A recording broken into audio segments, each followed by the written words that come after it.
Hey everybody, Brian Von VA here, back at it again with another set of D&D stories. Are y'all ready for this? I hope so, because D&D Players of Reddit, when was one or more races treated as inferior or enslaved in your campaigns? Part 1. My current campaign. The whole group is currently used as entertainers in an arena, aka we are glorified gladiators, by a country of humans. The whole group is made of non-human races, such as Eladrin, Halfling, Goliath, and Simic hybrids. I hope my character makes a high enough level to get level 9 spell slots so I can bombard their capital with Meteor Swarm. I wrote an entire story around this. The big bad evil guy is Oliver, a human fighter who is also a tyrant. Over the last 20 years, Oliver has been on a crusade, slowly killing anyone that isn't human. He believes that humans are the superior race, and has been using manipulation and magical tactics to convince other humans that they are superior. 3 years ago, to prove just how powerful the humans could be, Oliver led his army, which was much larger than rumors said. In just about a day, his army completely destroyed the entire city the Dragonborn called home. Now, very few Dragonborn exist. A resistance formed shortly after this, but was quickly taken down. The only group remaining who stands against Oliver is the hidden group, Future.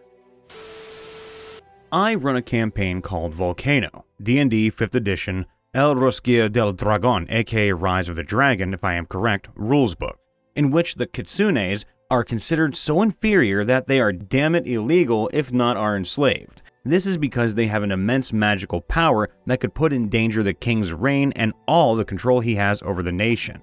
Also, the other races fought against the Dragonborns, who are sons of the angels who in turn who are sons of the Titans, and won, putting them in terrible misery and poverty. In upcoming sessions, my players are expected to find out more about this racism and inequality that rules the entire country. Cannot tell more because one of them may be surfing this Reddit right now. Ooh, that would be pretty juicy. Astaria was created by 3 gods for the 3 major races: Moradin, god of dwarves, Coryllion, god of elves, and Lyria, goddess of humans. Other gods asked the 3 gods to let their subjects enter, which they accepted, somewhat like a private server, having halflings, gnomes, and other subhuman races live there. But Surtur, the god of giants, wanted that world, enriched by the green lands where his subjects will have enough to kill, eat, and kill again. He could not enter, but he did find a way to whisper to the minds of people. One of such was a high arch-wizard, right-hand man and best friend of the human king, which he showed him the future. He showed him chaos, death, and suffering, and said he was a messenger of Lyria, the goddess of the human race.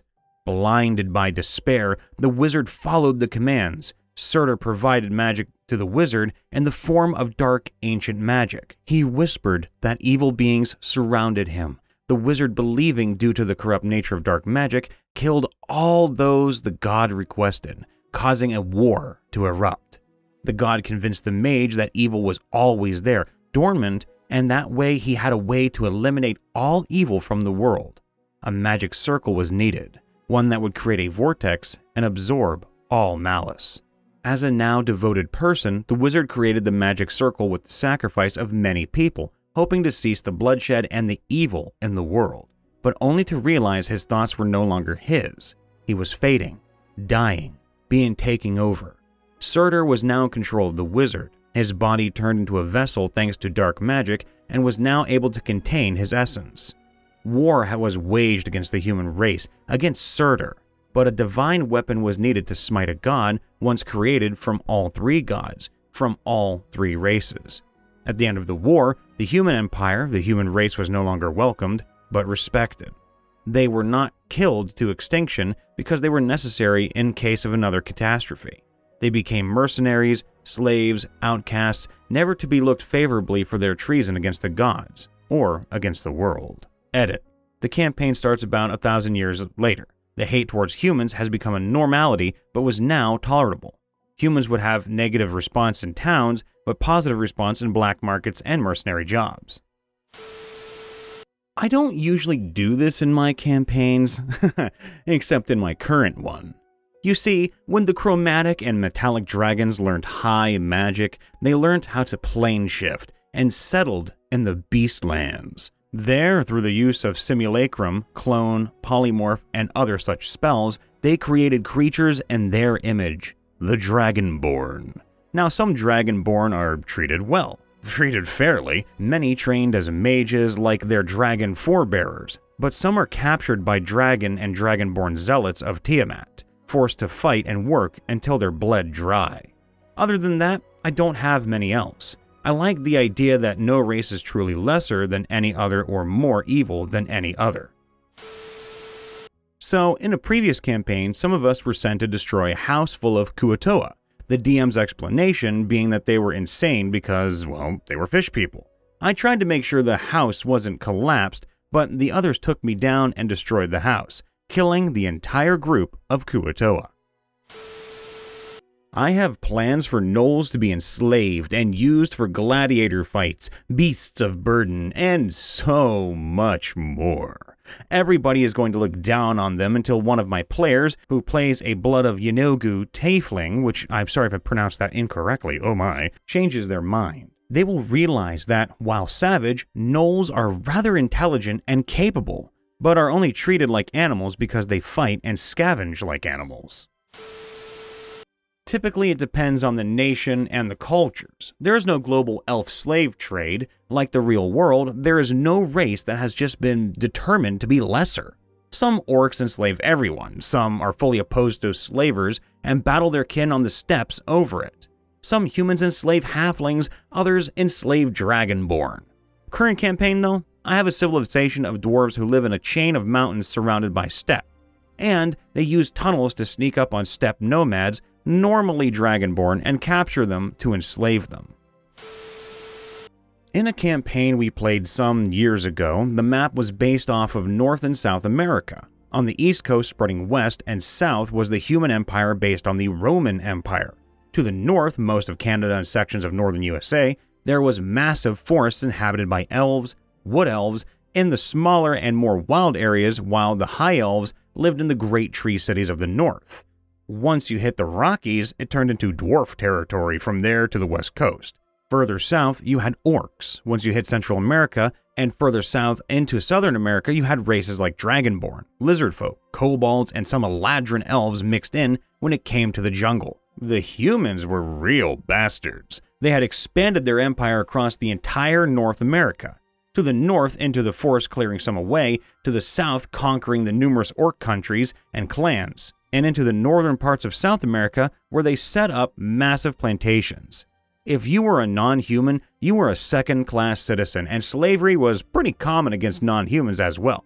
However, by the time of the story, the dwarves had broken free and kicked them back east of the Rockies. The elves had pushed them back with utter ruthlessness, that entering any forest to the north was considered a death sentence. And in the south, the royal family, who ruled, married an orc and made them the king, and was working to remove the influence from their northern family. Slavery was still common in further out places, especially down south of the orc lands where you were far from civilization. But things were getting better for non-human races, and that just made the humans even more bitter. In my homebrew world, orcs and half-orcs are considered evil monstrosities and are killed on sight if found. No one really knows why. The truth is, they volunteered to live in the wilderness to keep the monstrosities of the wilderness in check. But now, they're thought to be one of those monstrosities themselves. They're not evil at all. They're just completely misrepresented by everyone because no one knows what they did to help save the country. How sad. One of my campaigns, everyone in the starting town absolutely hated humans.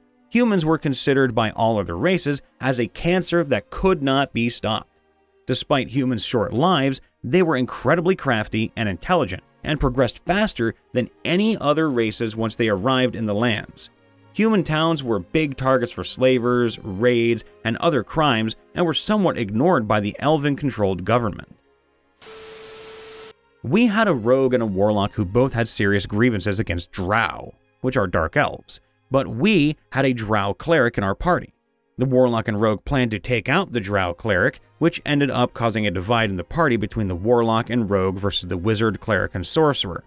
We almost began fighting internally on several occasions, and the Rogue got arrested for trying to break into the Drow Cleric's hotel room to ambush him. In my homebrewed world, there are what I like to call demi-humans, which are basically human-beast hybrids. They're as intelligent as your average human or any other race and have their own society. However, they're extremely racist between themselves, as they have this purity hierarchy in which the more you resemble a beast, the more pure you are and the higher on the social hierarchy you get. Think about Felix from ReZero. He would be one of the least purest individuals on the hierarchy, while Tabaxis or Dragonborns are considered to be extremely pure. aka, think about a cat girl and why they are not pure. The ones who are considered to be impure are treated poorly by other members of their society, even to the point of being considered or treated like slaves. And so many of these individuals will search for shelter in human kingdoms or other races since they don't really care about the purity and treat them as regular demi-humans, aka their equals. The only exception to this rule could be divine races such as kitsunes, which don't really show a lot of beast characteristics, but their strong connection to divine beasts, such as the nine-tailed fox, make them the pinnacle of pureness, but they are extremely rare and usually are on their own in the wild where they are more comfortable. Hey everybody, Brian Von Vie here, back at it to check in on you at the end of the vid. Make sure to leave a like, subscribe, and to ring that bell to get notified whenever we post a new video or go live, and we will see you next time. Bye for now.